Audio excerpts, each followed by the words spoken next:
We all like to think of childhood as this time of joy and innocence. But, I mean, for many of us, it's just not true.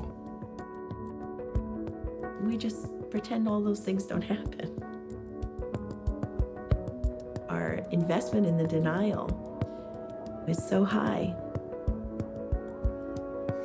Kids are young, they're very resilient, they don't know what's going on, they won't remember anyway. Well, the child may not remember, but the body remembers. This is the biggest public health discovery we've ever seen. It blew my mind, just blew my mind. We didn't know that all of these kind of problems have a common cause. There was this incredible gee whiz effect. You mean adverse childhood experiences cause heart disease and lung disease and liver and cancer? The impact is on your behavior, it's on your learning, it's on your heart, it's on your DNA. Like, how do you deal with all that stuff? The biggest problem that we need to avoid is people not wanting to talk about it, or people not wanting to address it. We have a whole new body of knowledge now that could open up new ways of thinking about what we have up till now been seen as intractable, unsolvable problems. And if you can weave the science through these different sectors and get it into the hands of the general population, they will invent very wise actions. It's there, it's possible. And a defeatist kind of attitude or a sense of futility is completely disconnected from what 21st century science is telling us. And we should be going after that like a bear.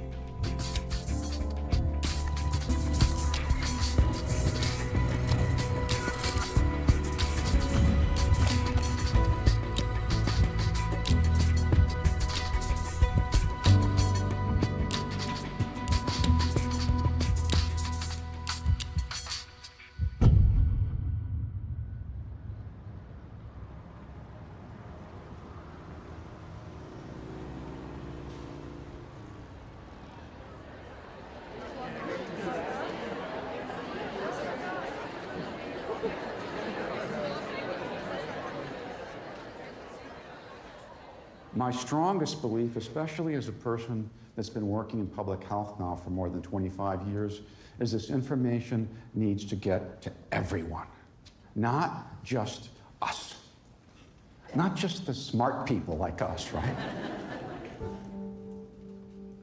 Back in the 1980s, I became interested in the emotional underpinnings of disease and behaviors. How things like depression might affect the incidence of cardiovascular disease.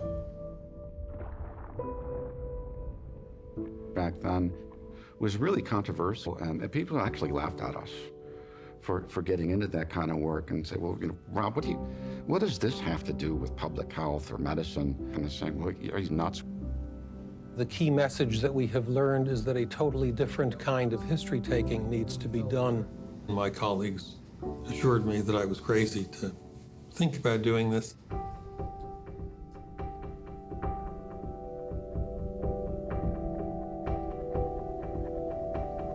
What one finds from this is quite important. Vince Folletti and I, we didn't know it, but we were working in parallel fields.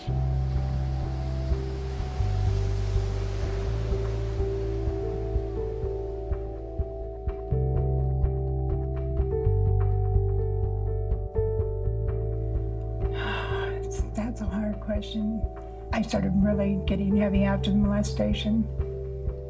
I started routinely inquiring about childhood sexual activity and was really overwhelmed because it seemed that every other person I was asking was providing me a history of childhood sexual abuse. And I vividly remember thinking, this can't be true. People would know. Somebody would have told me. Wasn't that what medical school was for? I did blame myself for not saying anything. I should have said something.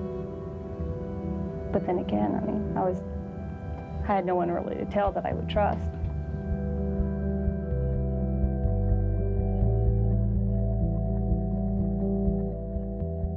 Weight gain most commonly A good friend of mine at the CDC who was studying obesity met Vince. He commented to me, look, you know, if what you're saying is true, it's got enormous importance for the country and for the practice of medicine, but nobody's going to believe your 286 cases, no matter how well you've studied them. He said, you need to talk to my friend Rob, who's looking at some of these emotional and psychiatric underpinnings of disease. What we need is a large, epidemiologically sound study with thousands of people in it. Let's pull this all together and show the big picture.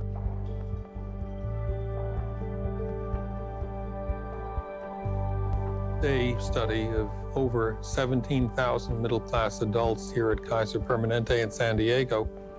Was a well-educated group of people. Most had been to college. In no way could you dismiss this as, well, you know, I don't see people like that in my practice, etc. You know, that's them across town.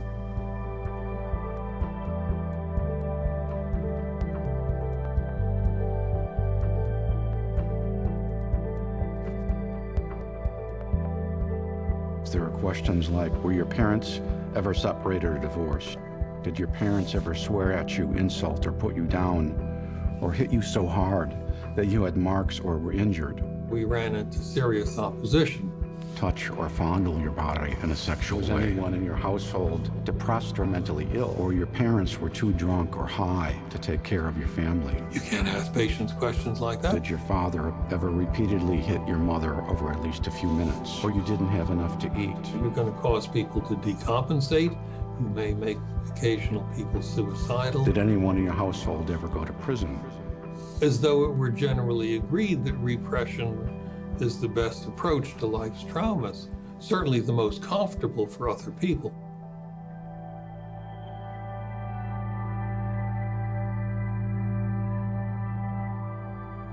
So the first thing that we found is that adverse childhood experiences are common. 28% had been physically abused. 27% grew up with substance abuse in their homes. 13% witnessed their mothers being physically abused. 1 in 5 had been sexually abused. I was the first person to see this data. I was in my study, I had the software on my computer, I saw this, and I wept. I had no idea how much adversity and abuse and neglect and violence there was in our culture. There were 10 types of adversity. We added them up. The first thing I looked at was smoking and saw that as the count of categories of ACEs went up, the percentage of people that smoked went up, and I was astonished. I'd never seen something like that before. And then I started looking at all the other things like alcohol abuse and depression and teenage pregnancy and heart disease, and saw that as the score went up, all of these major public health problems that we'd collected as part of the survey went up in a stepwise fashion. You know, when you think you read the latest cancer scare of the week in the newspaper, you know, something increases the likelihood of breast cancer or prostate cancer by 30%, and everybody's all upset about this, and here we're talking about thousands of percent.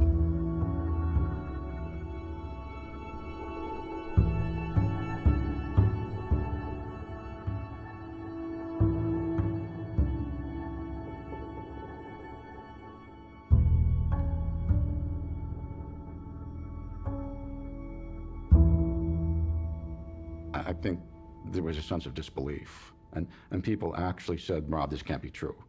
Because if this were really true, somebody would have already known about it and would have been studied and published. So there must be something wrong with the way you did the study. So we had to go back and recheck everything we'd done, and of course it was all correct. And at that point it was clear to me that this was real, but that nobody wanted to know about it.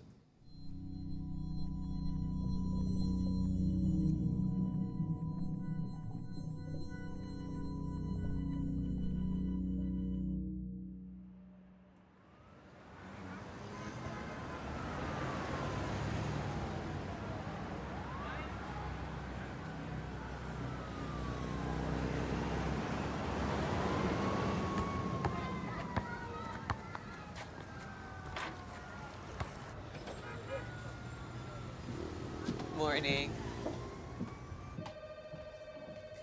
Hi, how are you? So for me, here's what's crazy. Should I start with your head or with your toes? With your ears, okay, all right, let me take a look.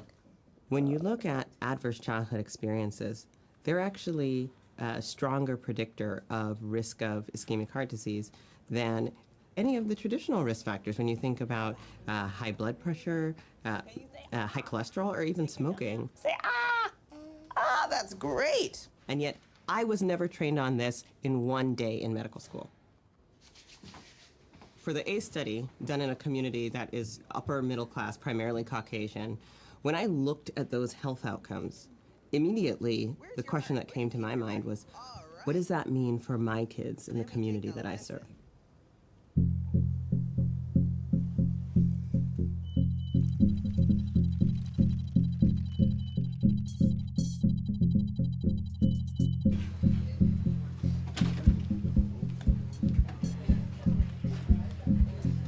When I came to San Francisco, when I finished my residency in 2005, you looked at the Bayview Hunters Point neighborhood of San Francisco versus the Marina District or Pac Heights.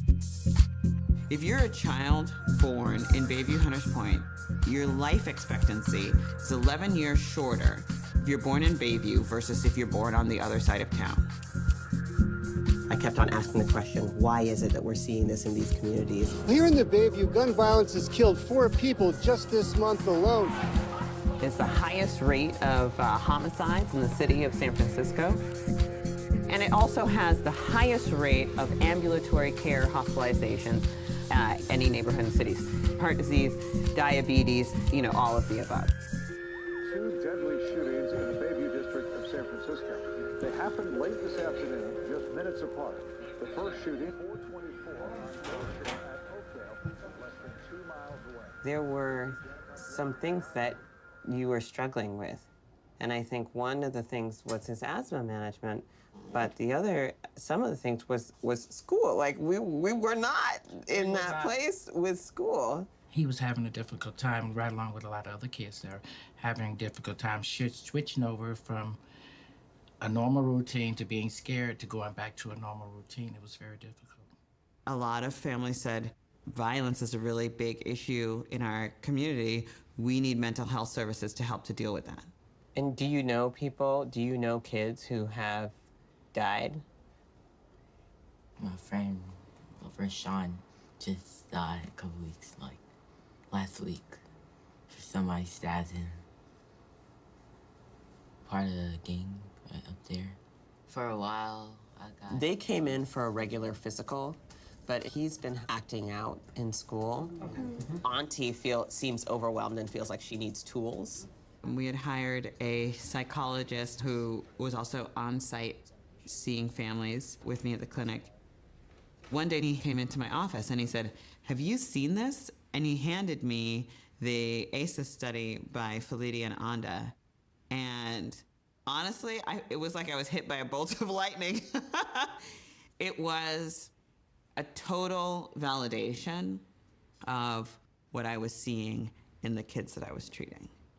Being in a community where you're hearing gunshots on the daily, where you are having friends who are being killed or being incarcerated, that really affects your body, right? Like it gets under your skin. We got the immunization rate up. We had nutritional counseling. So we were getting great health outcomes. But one of the big challenges that we found was that families were saying, "Dr. Burke, please, can you help Bobby?" Come on, Bobby. You gotta see Bobby. Bobby's falling out in class. He is hitting the kid next to him. He can't pay attention. He's running out of class. Please, Dr. Burke, he's got ADHD. Can you please put him on some Ritalin? And when I did a thorough history and physical, which is my job, it turned out that I couldn't make a diagnosis of ADHD, which is attention deficit hyperactivity disorder, because a lot of the kids I was seeing had so many traumatic experiences in their life. Okay. Now, if you take a kid who's been exposed to trauma They also will have difficulty with impulse control, difficulty with regulating their behavior. The big difference is if you give a child with an overactive stress response a stimulant, what do you think is going to happen? It's not going to help. Feeling like And so I think people were seeing the behavior, but we're not getting to the root of what is causing the behavior. But there's actually something functionally changing in their brain, and it's interesting how much activity overall they have when processing all types of emotions: happy, sad, fearful, angry. We tend to divide the world of mental health separate from the world of physical health, but the body doesn't do that. The body's only one. Stressful or traumatic things can affect the health of kids. And so one of the things that we do here is that we screen all of our patients for what we call adverse childhood experiences, or these kind of stressful experiences in childhood. We don't need to know which ones, we only need to know how many. It's intense, and getting folks to open up and all that stuff is very difficult. But here's the thing about it. It may have occurred in your family. We found that for kids at the Bayview Child Health Center, if they had an ACE score of 4 or more, they were 32 times as likely to have learning and behavior problems in school.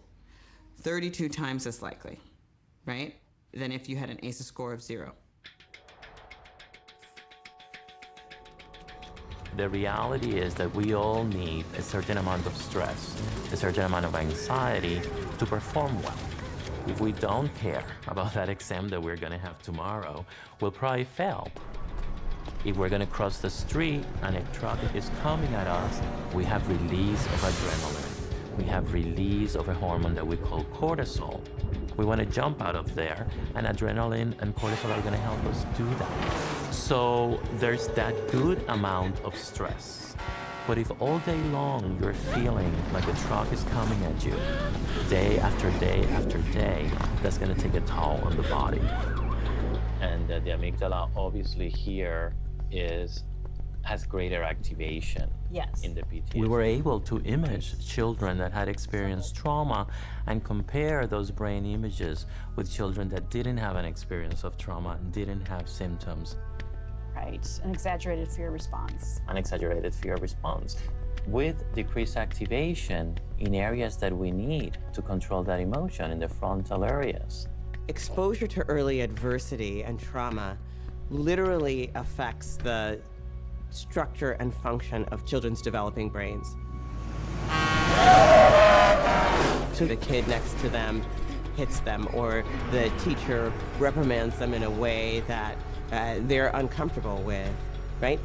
Literally what they're feeling, that activation is like there was a truck coming at them. You can give something that will mask symptoms, right? For example, if someone has a cough, right? You can give them a really strong cough serum that will suppress their cough. But if it's because they have tuberculosis or lung cancer, then what you're doing is merely masking the symptoms while the disease process continues to fester. We know what's happening in children's brains and bodies with the experience of toxic stress. So the question now is, what do we do about it? You know, if I had to boil this down to one thing for people to learn from this science, it's to totally put to bed forever this sense that children who are born under disadvantaged circumstances are doomed to poor life outcomes. The science is saying that's just not true. You know, it's a thread that's gone through all that I really love to highlight here, partly because, you know, we're all soulmates on this same issue, right? So there is a part of the world that really is invested in studying development, right? And then there's another part of the landscape. There's this larger policy context that's kind of trying to decide where to put resources, right? And trying to make good decisions. And I know, although there are huge political differences and how people feel about where the money should go, there are very few people who don't want to see good things happen for kids. So, but I think pediatricians naturally come to the need to be able to explain things to people. This one here is the videos over the last 3 years. Wow.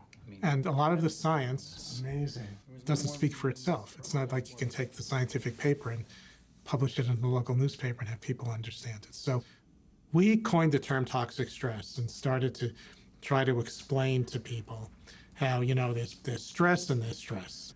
So, oh God, let's, it's time to kind of look at the calendar again and see. Unfortunately, over the years, a lot of people have misused the term. Just talk to a friend and say, how you doing? Say, I've had a terrible day. I'm experiencing such toxic stress.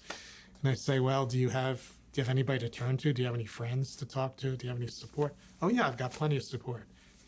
You're not experiencing toxic stress. Because toxic stress is this chronic activation of stress systems with no buffering protection, no support.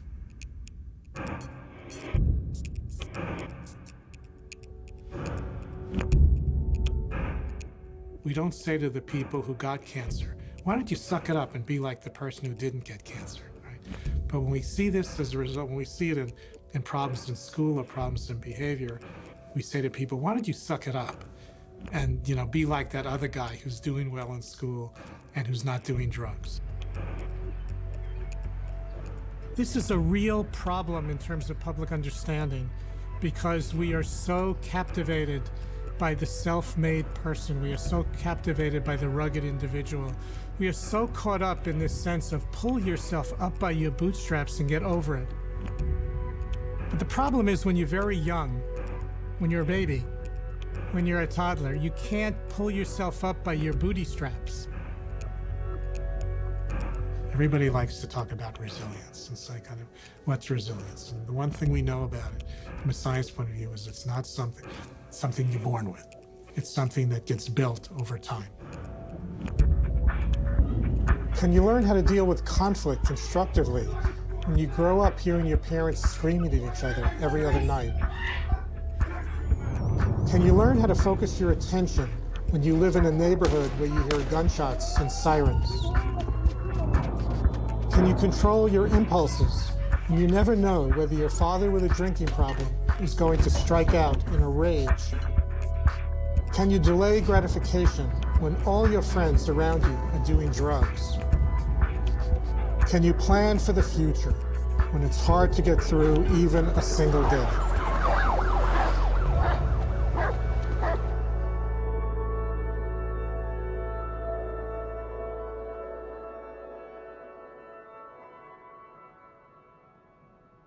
Few women we spoke with in the projects who said what they loved about the project was it started by asking them on day one what they needed as people, rather than starting with how they could be better parents. Is it easy? No. It's going to take a lot of ingenuity, of course. But our kind of mantra on this from the science is that if we want to produce dramatic impacts on the life outcomes for kids experiencing toxic stress, we have to transform the lives of the adults who are taking care of them. We need to do more than give parents information and advice. We need to do more than tell them to talk to their kids more and read to their kids. We need to build their capabilities in areas like planning and monitoring and problem solving and impulse control. So this would be a real human capital investment in an intergenerational approach to this, as opposed to just telling people to do better. Being part of changing the field, right? And the good news is that we have programs all over the country that are putting this science into action on the ground.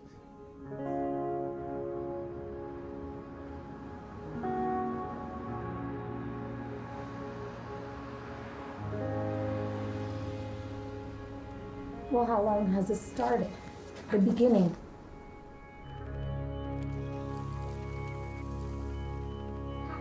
My kids are 16, 15, 9, 7, and 1. I have 4 baby fathers. I ended up in the hospital last Saturday with chest pains. And they said my heart was okay. So what was the cause? Anxiety.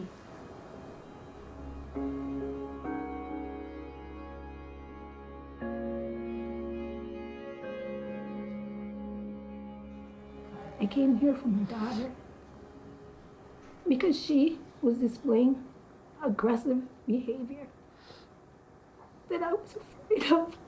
She's 9. I was afraid of my daughter. I didn't want her to be like that. I came here for her. I sat in a session and her doctor said, "You need help."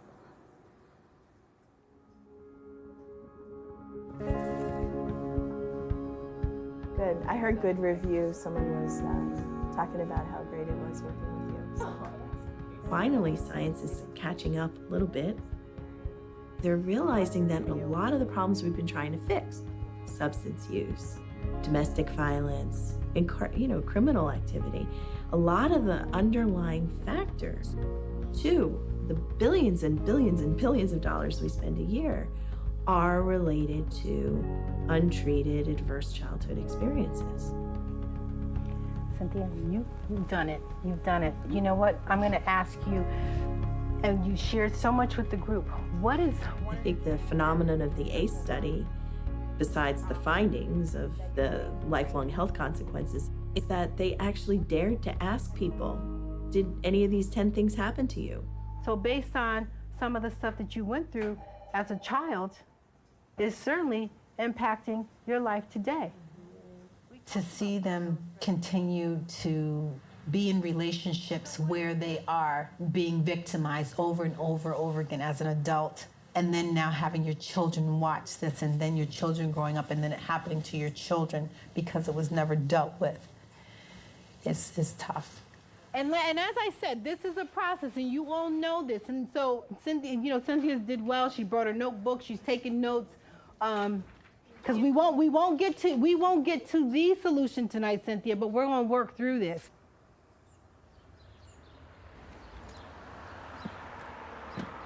We're headed over to Cynthia's house. Cynthia is one of the women that participate in our multifamily group. I've been alone a long time. Well, you're not alone anymore. I know this.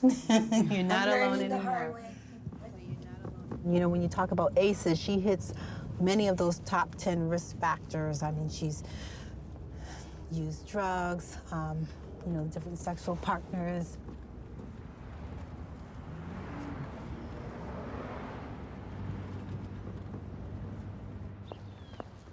By going in the home, you don't make them feel that they are less than, that they are somebody and that they do matter. Hi, you're upstairs?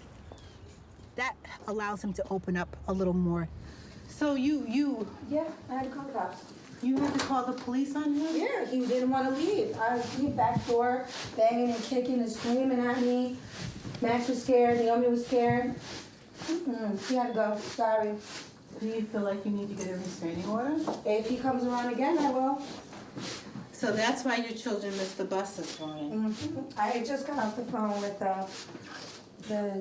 the children's hospital to let them know, because right now Max told me, Mommy, what if he hurts us? What if he hurts me? But you may want to get a restraining order, so you might want to be thinking about that.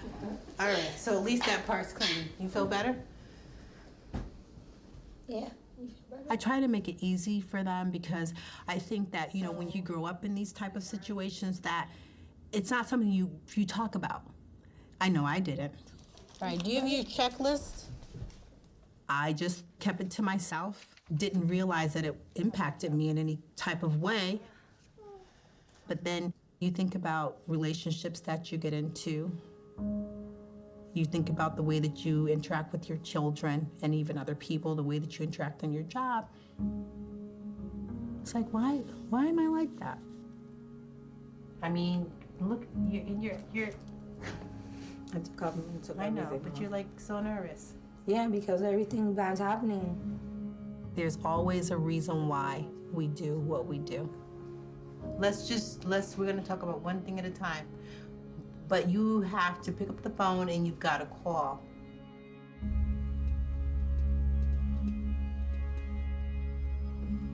And I remember being in a relationship when I was in high school. And it went from, you know, this low scale to this high scale where he actually took me out of school in front of, you know, other students and the teachers, and nobody intervened.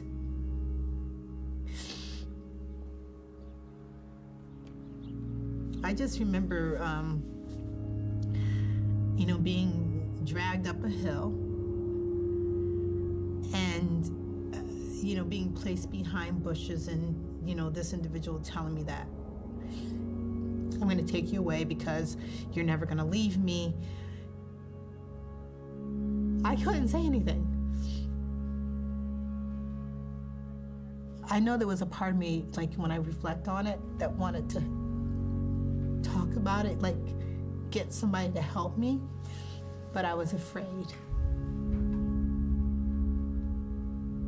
That relationship was about 5 years.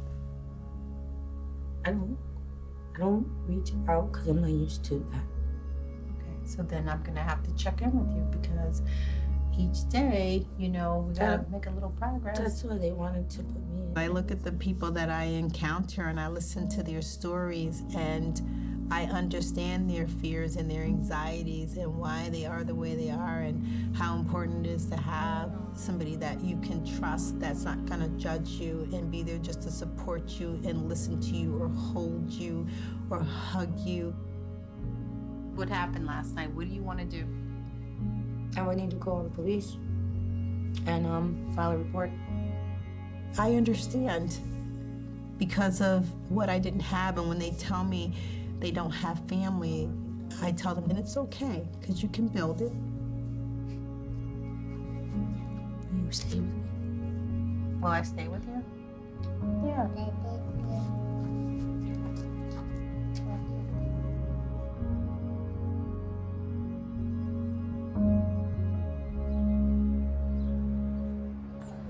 Keep going. You're doing great. Come to me. What's that word? How did you figure that out? Cause I read the sight words. You do know your sight words, but eat? That's not a sight word. How did you figure that out? Cause you helped me. Me? No, ma'am. Who figured it out? I did. Did you figure it out? Pat yourself on the back. This is how the second graders do it, kindergarten kids. This is it. Don't you tell me you can't be a writer, sister. Look at I'm watching you write. Let's check it. You ready? Show me monsters again. Show me. I never saw myself as a kindergarten teacher, but I'm exactly what I'm supposed to be doing. Seeing their little kindergarten missing teeth faces. I love it. Stand. Check yourselves. Make sure you've got control. Show me control. You're making me worried that you're going to get hurt. You know, it's not just the kids who are jumping off the tables you have to worry about. It's the ones that just are really quiet and drawn back. And you're like, okay, it's not that they're shy. Something's going on with them. Something's happening in their world that they're either protecting themselves and not getting involved, or something's bothering them, that it's bigger than they are. There's that sad face. Something from a long time ago.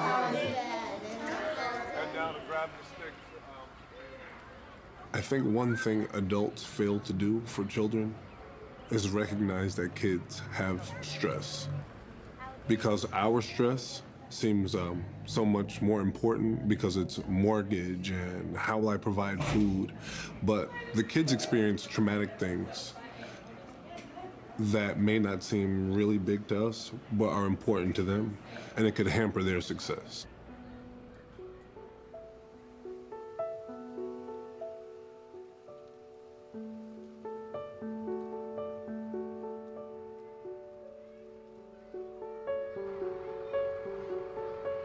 We had here a lot of little kids coming to school the very first day. They got off of a bus.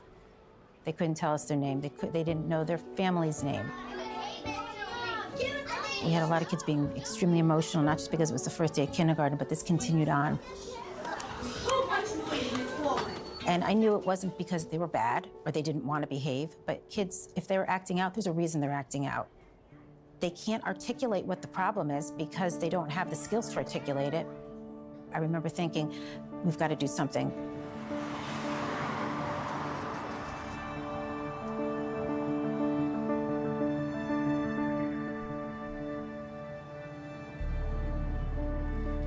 I remember the day that I drove to the Strong School to meet Susan. I had driven by that building for 20 years, and I would see the kids out there every day, and realizing that the kids there are under tremendous stress from a variety of problems, and that one day, some of them will be coming here as clients. And it just became more and more clear to me that why are we waiting for them to fall apart, develop illnesses, get diagnosed, and then receive the very good but expensive treatments that we offer? We need to be where the kids are.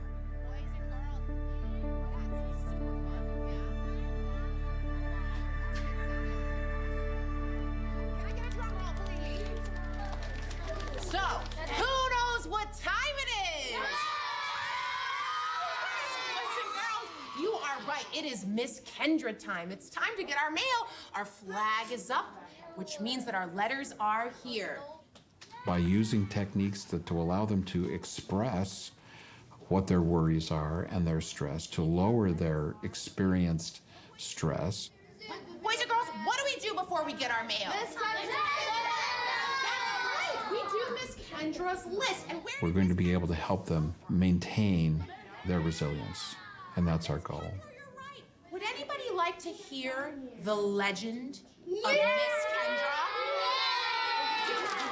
Okay. They really want to believe in Miss Kendra. Once upon a time, not too long ago, Miss Kendra lived near here.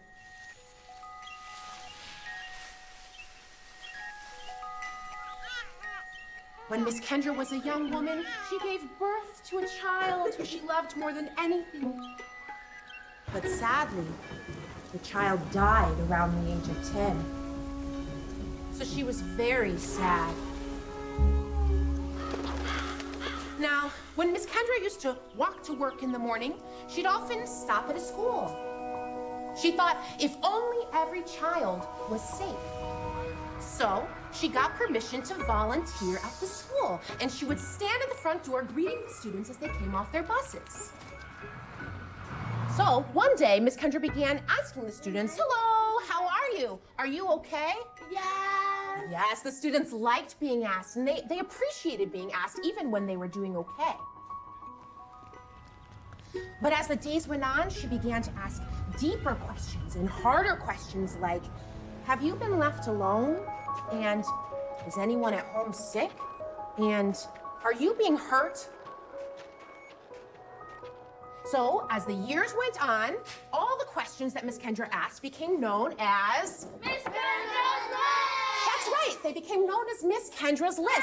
Who's ready? Repeat after me. No child should be punched or kicked. No child should be punched or kicked. That's right. No child should be left alone for a long time. No child should be left alone for a long time. The sad thing is a lot of our students think that what they're going through is normal. This is their normal. If no one's given them anything to think otherwise, I think that's where the cycle just keeps going and going and going. No child should be bullied. No child should be bullied. No child should be touched in their private parts. No child should be touched in their private parts. Jesus Christ. No child should. When I saw that phrase, I was totally okay with it because I know it's a reality. And I know it is something that these children, because the stories that they tell and the pictures that they draw, they absolutely know way more than they should know. And I think when you start to address it early on, like when they're 4 and they're 5, and they hear the same message that you're cared for, no child should be punched or kicked. If that's their mantra in their head, I hope that in 10 years, they'll have had 10 years of hearing that. So it won't get to the point where they're 15 and we're like, what happened? How did they get to this point? And like, what do we do with them now? That part of it's not rocket science. So boys and girls, who wants to write to Miss Kendra? Me! Okay. Boogeyman? It is gone. Oh, that's the boogeyman's car. What's this over here? Me. That's you? Whenever you write to Miss Kendra, she will always write back to you. I know, you got your letter today. I love my letter. You love your letter? Oh, I'm so glad. I'll let Miss Kendra know. This year, as we're in year 3, so I'm seeing my kindergartners now in 3rd grade, and what a difference. I feel that overall, the drama therapy has provided a calmness. Where we have done this, the parents and the children's ratings of safety in the school and school climate surveys have shot way up. Because actually naming the scary thing helps us feel safer. And the teachers spend less time managing behaviors, have more time actually teaching. I'm gonna jump, jump, jump my silly now.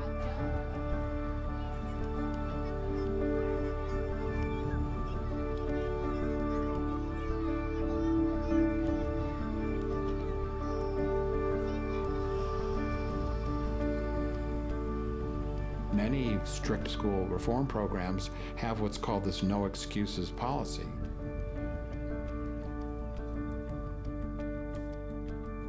Yes, you might be living in poverty. Yes, you might be subject to racism. Yes, you might be being beaten at night. But that's not an excuse not to perform in school. Our approach is not that it is an excuse. Our approach is that we need to deal with it. We're not there to say, therefore, you don't have to do your schoolwork. We want you to express it to be able to find ways of being more resilient and to cope with it. What we're finding is that children as young as kindergartners all the way up through high school are quite capable of doing that. And they're interested in doing that. It engages them because it's about what's really happening.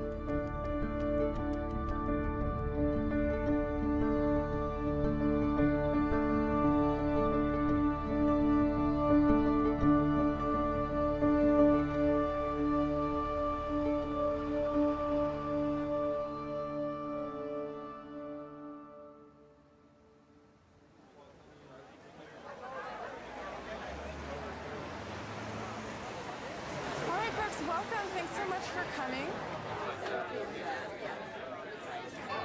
We were saying, what are we going to do? You're like in the Bay Area right now.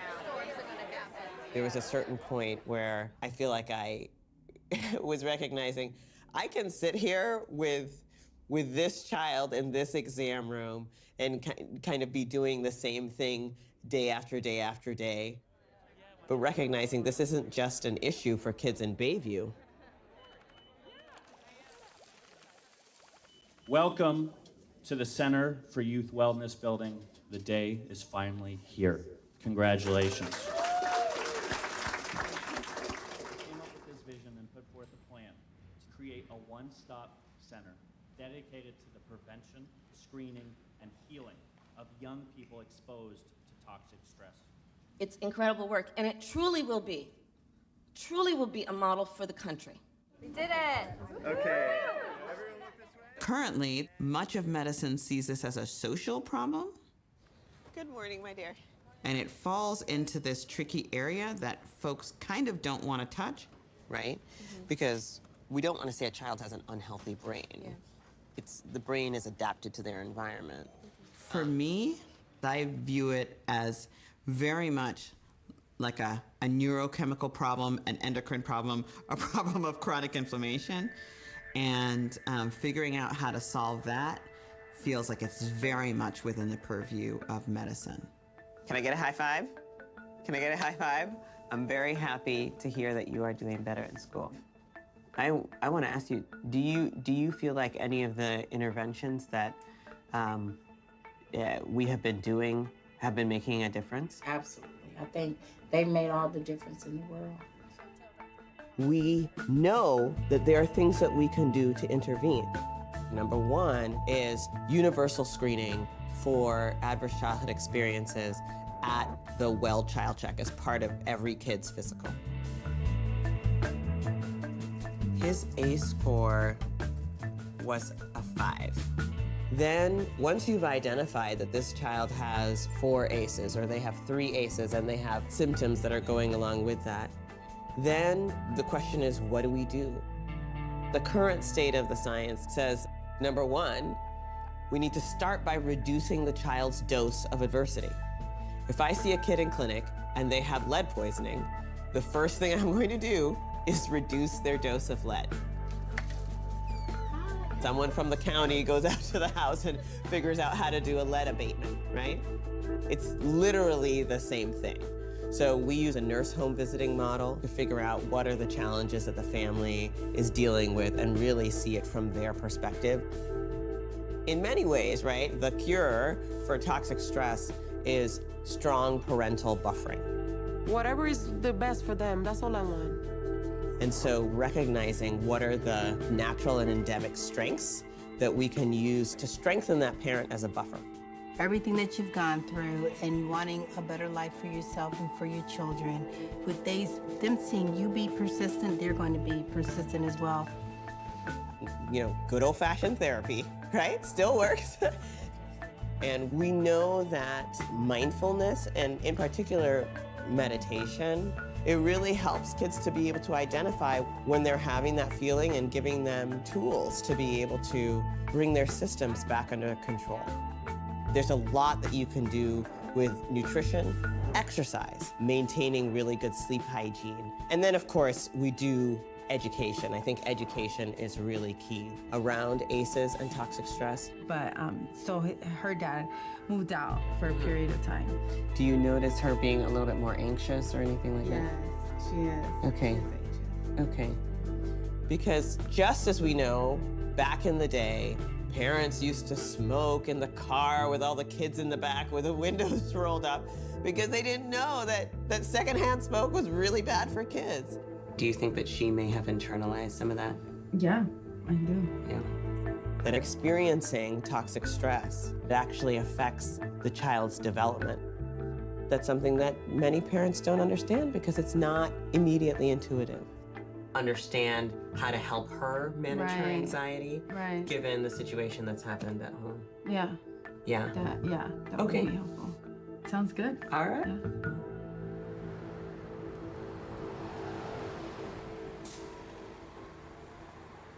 So, being trauma-informed. How many of you heard of the idea of being trauma-informed? Probably a lot of you, okay. 6 years ago, almost no hands would go up. So, the basic premise of being trauma-informed is a conceptual frame shift by saying, it's not what's wrong with you, it's what happened to you. It's what happened to you. So, here we are in Middle America, Columbus, Ohio. This is a well-educated group of people here, right? We have social workers, psychologists, healthcare providers, law enforcement. What we're going to try to do here is each one of you has something called Finding Your ACE score that's in your packet. So if you're comfortable, this is anonymous and it's voluntary to see what the ACE score is among this audience.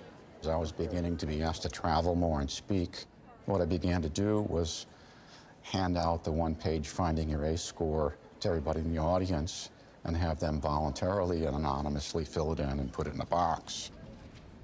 And what I've found is that if people understand when they're asked about these 10 categories of adverse childhood experiences, if they already know that those experiences are common, they're more likely to be relieved, I think, than frightened. Because there's something that's really kind of a miracle, which is that they don't feel alone anymore. That I'm not the only one that experiences these kind of things.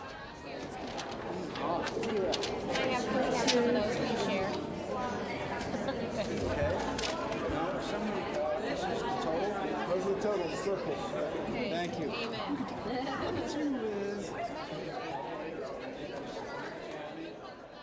Okay, so here is, on this table, is the ACE scores. We have the ACE scores for the Kaiser Permanente population. And what we see for us today is that at the low end, there's much fewer people with ACE scores of 0 or 1. And as you go down to ACE scores where you really see things change is at ACE scores of 4 or more. 34% of people in this audience have ACE scores of 4 or more, which is more than double that of what we saw in the Kaiser Health Plan. So this is something that I use as a tool to say, where are the adversities?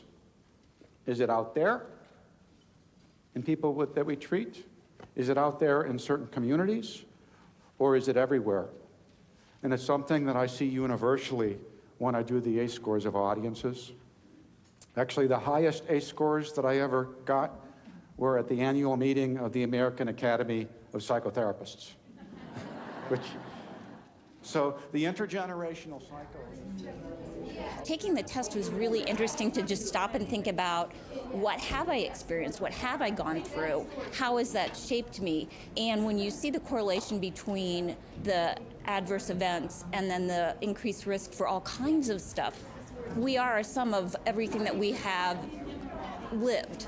For the ACE scores that I did have, it made me reflect on, okay, how did healthy doses, having a healthy relationship and a healthy community, help me combat that adversity? I took the ACE evaluation, and I got a score of an 8, and it brought back a lot of memories about things. I mean, I'm 65 years old, and I guess what's important about that for me is not to dwell on that so much, but to try to have some impact on other people around me, and maybe not let them get as old as I got before I finally started dealing with it, started figuring out how to live my life. We've had these little disruptive innovations that's probably the more uncomfortable part, because my number wasn't 0 or 1.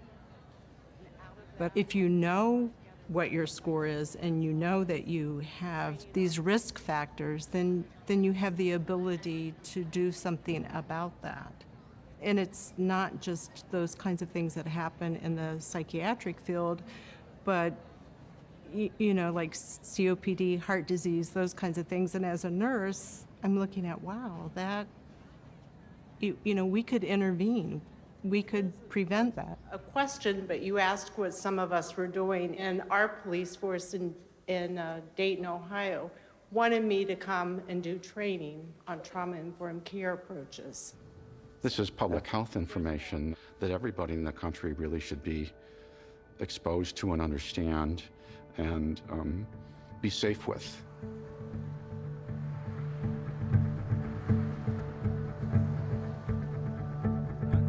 There's probably lots of right answers. That's what I'm thinking too, is a lot of times it's just noticing and picking them up. Like they're already sitting there, but they're not necessarily the majority way of doing things. Because we all have been trained in different disciplines. We kind of speak different languages. We all care about the same things, but we've been trained to care about them. And so we were asking ourselves the question, what information, if it were flowing through all of the communities and organizations in our state, would make a big shift occur? So I'm a really impatient person, sorry, but I like big change. And for 10 years, we navigated an explosion of education, of dialogue, of community building, et cetera.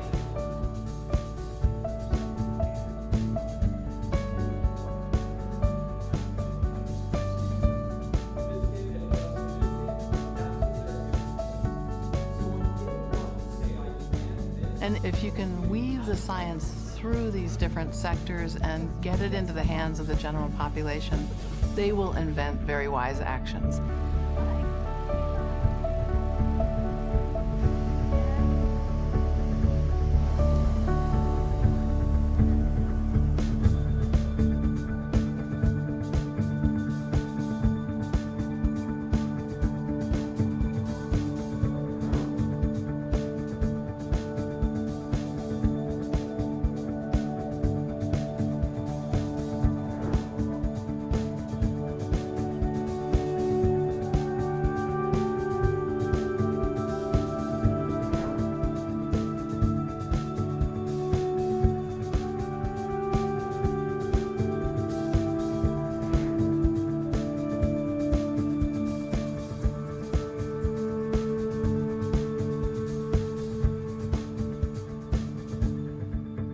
I think there's beginning to be sort of a general consciousness that people from all of these different interest groups, they believe what they see in examples from other states.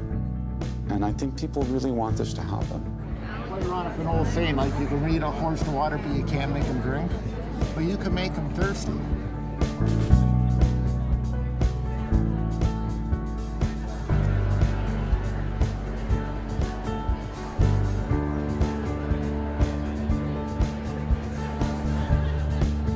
You can easily create cognitive dissonance with it. You know what I've been trying to figure out though is what are the frameworks of other movements that we could use as templates?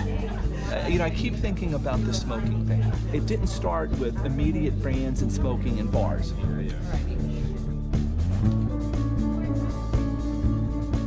But clearly the big question is, what's next?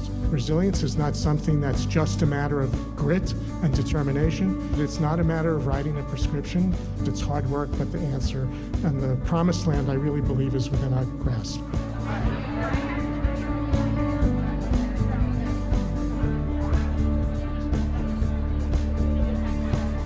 We have to look across our entire population, or else we will miss this public health crisis as it's happening in front of us.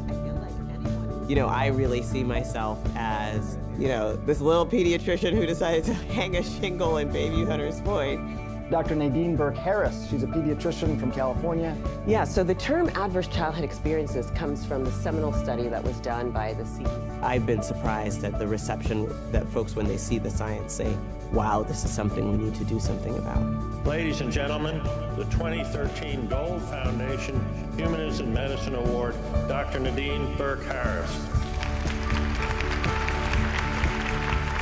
30 years from now, my vision and dream is this problem going to be solved? By no means. But the policy landscape, the treatment infrastructure, the research dollars, the attention and investment, all of this will be so embedded in the infrastructure that I will have my, my grandkids on my knee, and I'll be explaining to them about back in the day when this thing of toxic stress was just emerging, and can you believe we didn't have all the systems that we now have in place? And it happens from the work of every single person in this room, every parent, every person who we talk to and we touch, because it's not anything that any one of us does, but we as a community of Americans, we are at a tipping point. We will get to our goal.